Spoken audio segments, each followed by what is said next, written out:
The guest is Dr. Charles Kimbrough, a longtime NAACP activist, and the topic is the Korean War and civil rights. And of course, Dr. Kimbrough, over these last few minutes that we have here, give us some idea in terms of what it was like to be a part of the military when you went in. Of course, you came out and was able to take advantage of the GI Bill. But what was it like when you first went into the military, and talk about separation and some of the things associated with that? Well, I was in the Army for a period of 6 years. And when I went in, you know, we were completely separated. We were just a part of the fabric of the United States, of course. That was in 1947 that I went in. And then, of course, President Truman, with his executive order, desegregated armed services. And, of course, it was at a snail pace, pretty much like the school system was here in Nashville and surrounding area.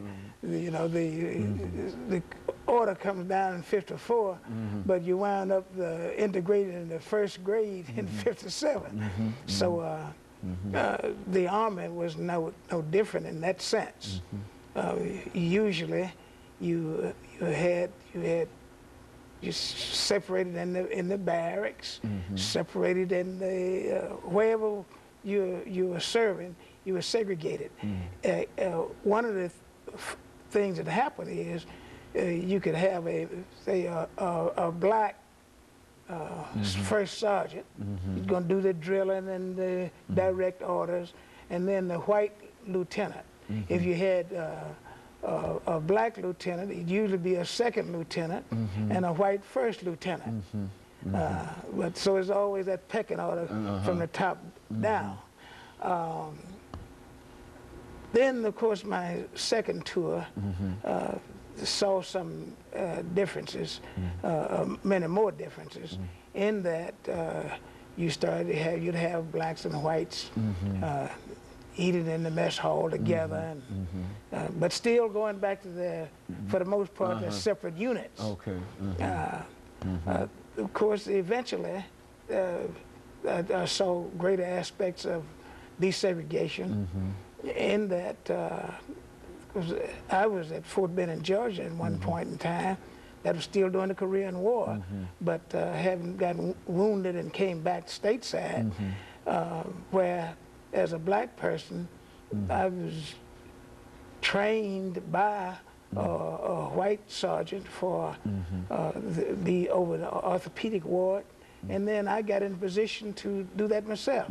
But racism being what it was, the person, a captain, wanted me to train a white individual to take my job. So rather than do that, of course, I went back and spent, I didn't have to go back, having been wounded, to go back overseas, but I elected to go back. And because you didn't, I guess that's why I've tried to stand up a little straighter to people now, because in the military, you know, you can get court-martialed for doing some of the things that, by objecting to certain orders, however ridiculous they might be. But that was a part of the military. And of course, we did see, and it's commonplace now, but whites and blacks start playing basketball together, boxing matches, you know, all that kind of thing was integrated.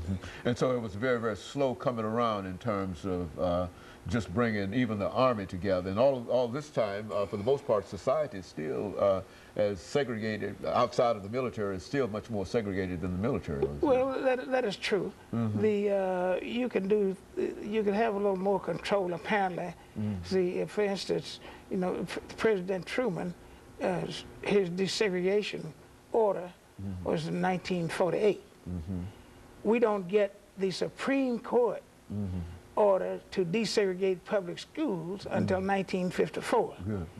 And then they said, with all deliberate speed, which meant you it gave that grade a year, so to speak, as well as certain years of just outright resistance. You didn't have that kind of thing in the military. Although you had many aspects of segregation still existing after the order. Now you were wounded in the war itself, were you not? Well, now how did we fight as separate units?